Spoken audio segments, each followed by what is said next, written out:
What's going on, you bunch of heathens? Today we are checking out the 13 Hours Paradox by Bureau Files. I fucking love it's admin on one of his other channels.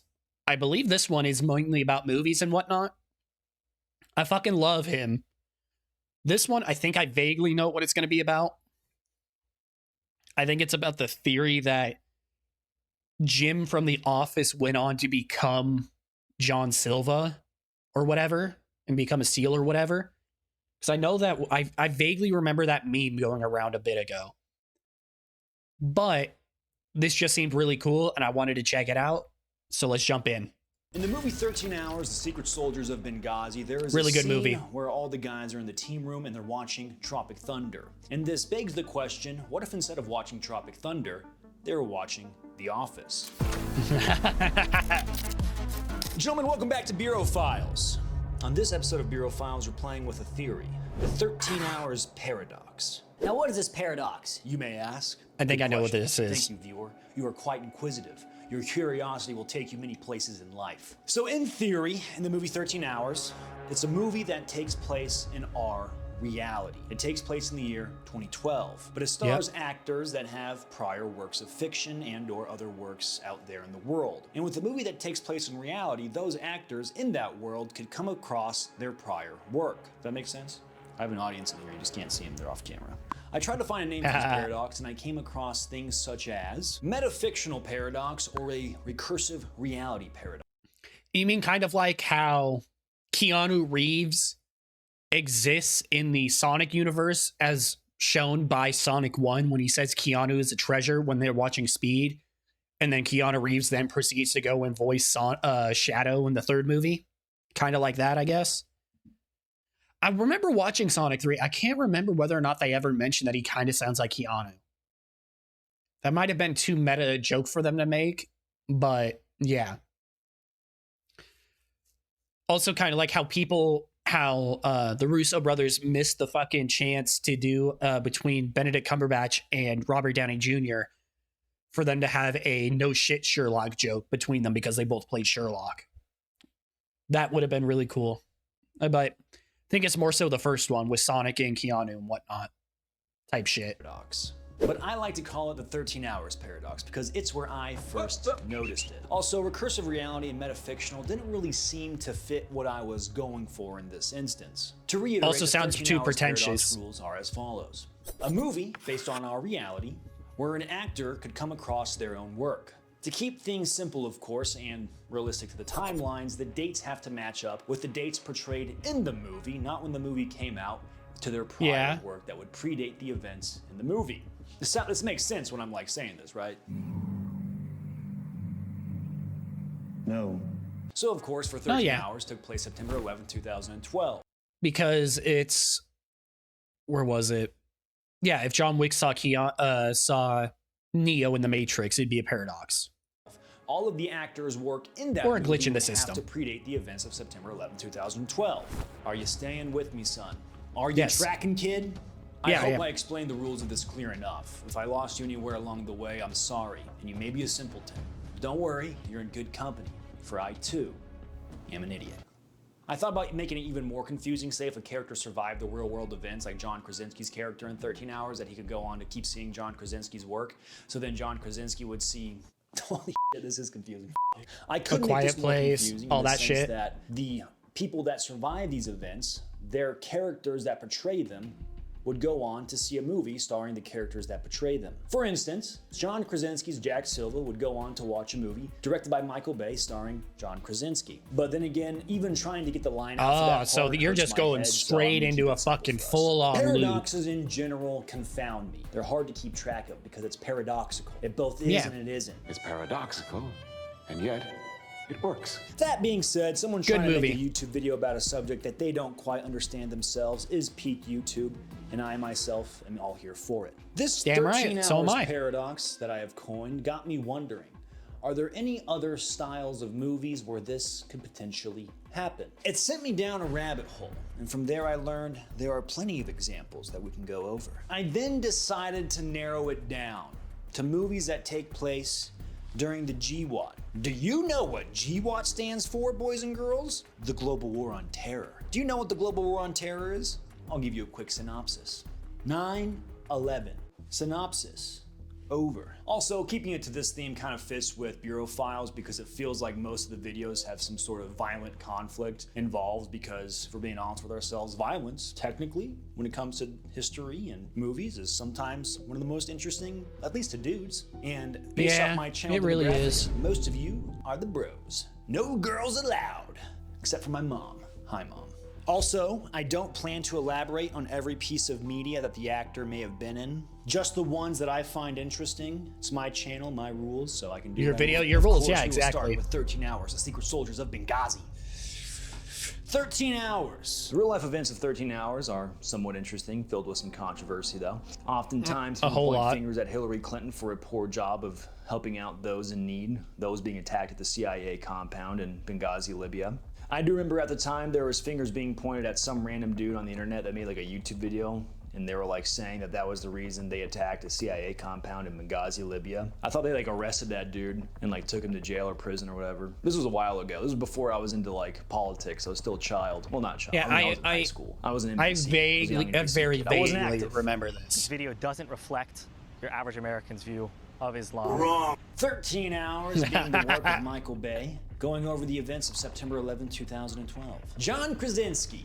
In 2012, I love The John. Office I was love coming him. to its conclusion. So that means in this universe where you have this movie based on reality of events that really took place, you have John Krasinski playing Jack Silva. So in theory, he could have come across his prior work, of course, to the events of 2012. It would have been really funny, and I would have loved to see this in the movie if they were, instead of watching Tropic Thunder, there was a scene from The Office, but it didn't have the characters from The Office that were in 13 Hours. For whatever reason, this gets my goat, and I actually really like it. Like, I think it's really funny, and this is the entire reason I think I'm that would making have. the I video. think that would have also learned worked. in my research that John Krasinski was also in the movie I think that would have worked, but also I think the reason why they didn't is because I think that was actually the movie they were watching when it went down. So that makes sense. But it would have been hella funny to see that. Jarhead, which came out in 2005. He has a really quick cameo when Jake Gyllenhaal goes. I up actually to him, didn't know he's this. trying to buy booze. John Krasinski's like a clerk for an officer, and he's like writing love letters to his officer's mistress or wife, whatever like that. But the more you know. Pablo Schreiber. Thankfully, the Halo show wasn't out yet. He didn't have to see the disappointment that he was going to become. This one's exciting. James Badge Dale. Dude's had a pretty solid career, but I think as far as I what love all these the actors in high-speed that operators movie. would have come across, for sure, The Pacific. James Badge Dale plays Bob Leckie from The Pacific, which came out in 2010. Absolutely, all of those dudes would God, have he looks watched so The Pacific young. and been like, holy crap, dude. Roan looks just like James Badge Dale. He was also in The Departed, which is kind of interesting. I think he was like another rat. Oh, David shit. Dimon. For this scenario, The Office is obviously another standout where he plays Roy. He is, of course, at the start of the show, Pam's fiance, but they eventually break up and Pam gets with Jim. This, of course, spawned a plethora of memes where it was like, Roy, Pam's in trouble, we gotta save her. The memes Yeah, are I've seen the dated for memes. sure by now. They're almost like boomer humor to us, but to be fair, the brain They were rot great, has though. permeated greatly within our society. At the time, they were pretty funny. If they would have played Nah, The I Office still- in I think 13 they- Hours, it could have I been a think they're double great. whammy of a great meta reference. But bros, we were robbed. I was looking at David Dimmon's career, and nothing else really stands out too much in the zeitgeist of his work, or I think that would have worked with the timeline of the Secret Soldiers of Benghazi. He is in True Detective, Season 2, for an episode, but I don't remember if that would have worked with September 11th, 2012 timeline. This one I'm excited for. Max Martini, the big standout one that all of these guys for sure would have seen and recognized him from, Saving Private Ryan. I believe he's Another Corporal fucking Peters, classic. who was also in The Great Raid. He also has a pretty good career of being in movies that involve violence, but of course, Saving Private Ryan, they would have been like, wait a second, this guy looks familiar. Toby Stevens is in 13 Hours. That would have been funny. And one role stands out to me the most. He's in the show Sharps. 2006, the India campaign. He plays William Dodd. Now, if you know anything about me, and hopefully not a lot, I'm a massive fan of the show Sharps. I've been reading all the books. And though the timeline doesn't check out within the shows, it's still pretty good. I mean, I still love it. And I had to throw this one in there because it was a gimme. Man, I really am a Sharp simp. God, He's also in James Bond, Die Another Day. Now, I do love 13 Hours. One of my favorite things is the operator culture that it portrayed. There was a while after 13 Hours came out where every dude was calling each other brother. Brother, hey brother, you good? Yeah, you better fix your stuff, brother. And know what those brothers had going on? Great facial hair, sick operator beards. Do you want to have a sick beard? Well, this video's sponsor wants to help you groom that sick beard. Oh, yay, sponsor. The sponsor, of course, being Manscaped, the global lifestyle brand that is revolutionizing men's grooming. Manscaped has mastered the art of producing superior men's grooming and hygiene tools for your family jewels. They have the confidence of over 12 million men worldwide. If you do the math, that's 22 million pairs of family jewels taken care of. Manscaped's latest grooming package and hygiene quite a lot of balls, will huh? absolutely get the job done. Featuring the Lawnmower 5.0 Ultra Electric Trimmer. I actually use the Manscaped 5.0 lawnmower and I'm happy with it. The bundle also comes with the Weed Whacker 2.0. It also comes with the Crop Soother and Crop Preserver. Goods for your goods, brother. It doesn't stop there. Violet's when great. You purchase the performance package. One thing I will say, it's great that admin doesn't have to. Sorry. That he doesn't have to hide his face anymore and whatnot. I will say, I do kind of miss the days back when he was masked. I do kind of miss that. You know, those were fun days. I'm glad he doesn't have to anymore, but I do kind of miss the 5.0 balaclava. Ultra. You'll also get 2 free gifts. The Boxers 2.0 and the Shed 2.0. Your grooming command center. Head over to manscaped.com and get your hands on the Performance Package 5.0 Ultra. When you use my promo code, Bureau, you'll get 20% off, plus international shipping, plus 2 free gifts.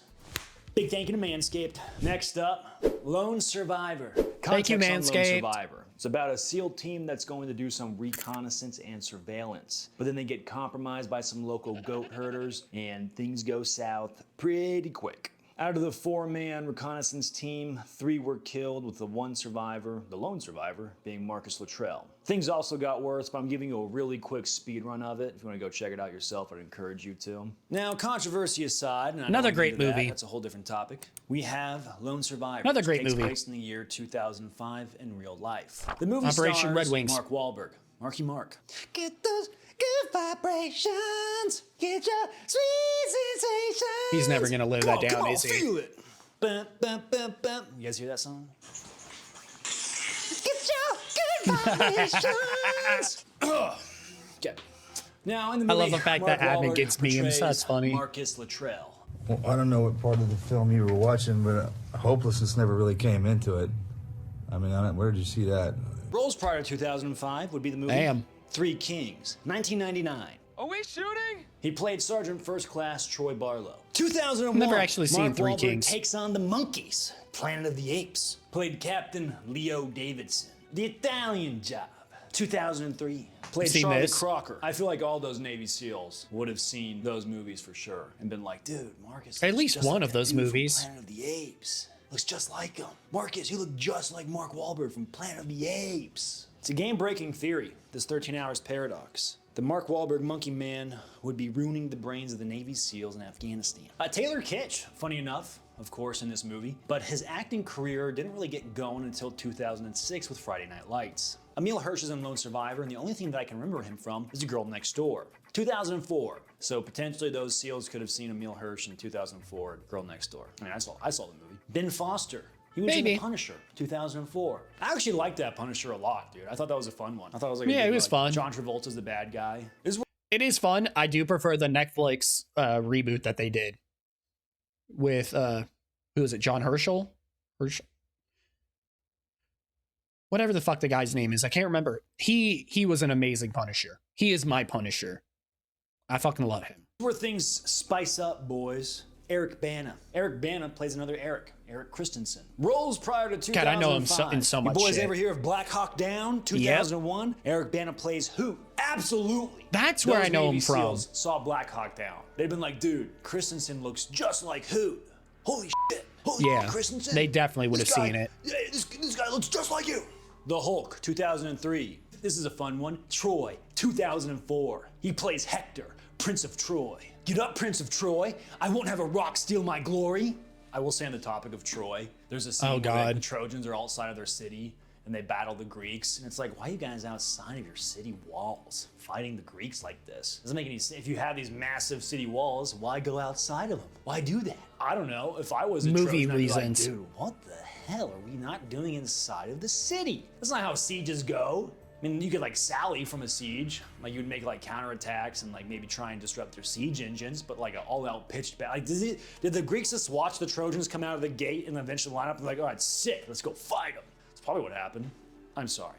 You may have a tangent as a snack. Zero Dark 30. I love tangents. Osama bin Laden was killed on May 2nd, 2011. In about a bad I remember when I heard about this. this. One is tricky, fellas. This is tricky. Because with the nature of CIA spooks and narratives, I don't know how much of it is like legit or how many composite characters there are. That being said, we can still take a crack at it 13 Hours Paradox style. Mainly the whole reason I'm doing this is because Chris Pratt's in this movie. I love Chris Parks Pratt. and Recreation, a show that started in Honestly, Parks and Rec is honestly super good. I remember I didn't have a whole lot of hope for it, but I started watching it. I binged the fuck out of it. It was great. Another show that honestly kind of surprised me was what was the show? Raising Hope. Where it was the dude as the single dad raising his kid with his family, and then I think he gets together with a chick. That one also was also actually pretty good. I also watched the entirety of that one. Those were pretty good ones. 2009. This is where Chris Pratt gained fame as Andy Dwyer, a goofy, lovable idiot. A fellow that loves Dave Matthews and sings in the band Mouse Rat, or Rat Mouse, one of the others. Initially meant to be a minor character who'd become a series regular. I'm rewatching the show right now, funny enough, and I thoroughly enjoy Andy's character. Mark Strong I love Andy. 13 Hours, and I like Mark Strong a lot as an actor. He was in the movie Body of Lies, which came out in 2008. He portrayed Johnny Salam, head of Jordanian intelligence. He was also in Sherlock Holmes, which came out in 2009. And of course, he played Godfrey in Robin Hood, which came out in 2010. Plenty of time for him to be recognizable for the character of who he is, based off his prior work while in Zero Dark 30. Jason Clarke, Dan. Where was the last time you saw Bin Laden? Public Enemies, Holy 2009. shit. Oh, yeah, we use the real tummy guns. Did you? Don't those weigh like 50 pounds or something? Yeah. Featured as Red Hamilton, a member of John I love Dillinger's Public gang. Enemies. He was also in Terminator Salvation, which The Outpost. The Outpost is based off the Battle of Kamdesh, which took place October 3rd, 2009. One of the deadliest engagements of U.S. forces. Honestly, a good movie as well. It took place at Combat Outpost Keating, or Cop Keating, a remote U.S. Army outpost in Nuristan Province, Afghanistan, near the Pakistani border. October 3rd, 2009, around 400 Taliban fighters launched a coordinated attack on Cop Keating. 53 U.S. Army soldiers, 20 Afghani Army National soldiers, and 2 Latvians defended Cop Keating. Dude, the idea of like the 2 Latvian dudes being there, being like, what the fuck? Dude, what the fuck? We should have stayed in Latvia, what the fuck? Like, dang, dude. Yeah, that would have been crazy. This is intense. Despite overwhelming odds, the U.S. forces managed to repel the attack, but at the cost of 8 Americans killed, 27 wounded, and making for one of the deadliest battles of the war. Over 150 Taliban fighters were killed in the engagement. Now, That was also a good movie. named after Captain Keating, who died November 26, 2006. And in the movie, his character is portrayed by Orlando Bloom. Given the timeline of events to I want to watch this movie 2006, again. and contrasting it to the rest of the cast, Orlando Bloom absolutely has the most interesting acting career where we can pull from and use for the 13 Hours Paradox. Have you ever heard of Lord of the Rings? Let's see, you got Lord of the Rings, Black Hawk Down are 2 movies most of those guys would have seen. 2006. When did Pirates of the Caribbean come out? Maybe Pirates. Like, he has a bunch of movies people would have seen. Legolas? Absolutely. These dudes would recognize Captain Keating as Legolas. Yeah, they Are you would. kidding me, dude? He was also in Pirates of the Caribbean. Troy. Troy's on here twice, dude. What the heck? He was Paris in Troy. He had to steal away Helen of Sparta. Paris of Troy just got that mad riz, dude. He was aura farming the Spartans. I mean, don't say that. Baddie to start a war over, but you never know. Black Hawk Down, 2001. Eric Bana again, dude. Orlando Bloom, Eric Bana, on here twice. That's nuts. They're probably homies. Or they hate each other, one or the other. And The Kingdom of Heaven, another banger. This is actually a pretty good one, considering how much I love all those movies. Like, this is pretty fun to think about. Like, you have this guy portraying in a realistic movie. In theory, they have a massive list of movies that they could have recognized their captain in. That's 13 Hours Paradox for you. Why does our set kind of feel like the Sean Ryan show? So, what's your EDC? Have you ever tried Vigilance Elite gummies? Hurt Locker, the Hurt Locker. That's now, this one funny. gets tricky, as the Hurt Locker Honestly, I get the fact that the Hurt Locker is super unrealistic and everything. For me, the Hurt Locker is one of those movies where it's my guilty pleasure movie. It's incredibly unrealistic, but I enjoy giving it a watch every once in a while. isn't necessarily known for its historical portrayal of events, but more so a general vibe of like what was going on at the time in the global war on terror. And the movie takes place around 2004. The main reason I wanted to bring this one up is that Jeremy Renner's character could have seen Avengers. the movie SWAT, where he played with a SWAT guy in it. So absolutely, I was gonna wanted say to bring this Avengers one up because I think it's funny, despite the fact that it's technically not a portrayal of one specific event, trying to be as historically accurate as possible, but more so a general broad like EOD team. Yeah, I get Iraq that. Okay, this I time. guess, yeah. Now there are also some other actors that make an appearance that I find interesting. Actors such as Ralph Fiennes. Ralph Fiennes was a contractor in the movie, and when the guys saw him and eventually talked to him, they could have been like, "Dang, dude, this looks just like the camp counselor from Schindler's List." All right, fellas. Camp Counselor is Is it crazy, gay bro. to like Made in Manhattan? Because Ralph Fiennes is also in Made in Manhattan, which came out in 2002, starring J-Lo. I don't even know what that movie is. I kind of like that movie. My wife made me watch it. It wasn't that bad. Fellas. Ray, the battalion commander, offered no sit rep as to J-Lo's status. David Morse is also in the movie as Colonel Reed. Could have recognized him from The Green Mile or The Rock. I think that's a fun one. Now, obviously, I would say this theory, of course, is just more so fun. And if you're a film nerd like me and you enjoy movies, but you don't like to kino out too hard, I think this is a decent one to play with. One of those things where this is based pretty on interesting. reality, with actors in them, and a fun thing where those actors could, of course, come across their own real-world work. It's kind of meta. It's kind of game-breaking. Is it kind of fourth wall breaking? I don't know. I feel like fourth wall is more like Little we bit, have to but stop the I'm bomb. fine with it. Or do we? I feel like that's more like Deadpool is more fourth wall breaking. Am I crazy? A little bit. Also, if there's a better name for this paradox, I think it's more meta, but overall, I don't hate it. I just don't know it. Feel free to let me know in the comment section down below. But for now, I'm calling it the 13 hours paradox because yet again, it's where I first noticed it. Gentlemen, thank you for tuning into Bureau Files. I appreciate you greatly. As always, got nothing else for you. See you later. Yeah. Make sure y'all 13 Hours Paradox by Bureau Files. Make sure that was fun. That was just a fun, interesting video to think on. Make sure you check him out. It's going to be linked down below. Yeah. Like and subscribe if you want to see more of me. And until next time, take care of yourselves. See ya.